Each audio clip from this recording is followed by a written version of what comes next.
সোনালি সূর্য উঠতে শুরু করল এবং খামারটি যেন নতুন করে জীবন পেল। আকাশে কমলা আর গোলাপি আলো মিলেমিশে রঙিন ক্যানভাসের মতো লাগছে।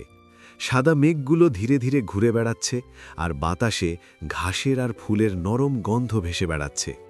ছোট পাখিরা আকাশে উড়ছে আর খামারের কোণে ফুলগুলো দুলছে হাওয়ার সাথে মিলেমিশে। এই সুন্দর সকালে খামারের সব প্রাণী জাগল। হাসি, মুরগি, খরগোশ আর বাচ্চা ছাগলগুলো, তারা সবাই সূর্যোদয়ের আলোয় খুশি হয়ে খেলা শুরু করল। প্রতিটি ছোট ছোট ঘটনা, যেমন ফুলের ওপর ভরা শিশিরের ঝলক, পাখির গান, বার্ন থেকে বের হওয়া ধোঁয়া, সব মিলিয়ে একটা সম্পূর্ণ আনন্দময় পরিবেশ তৈরি করল।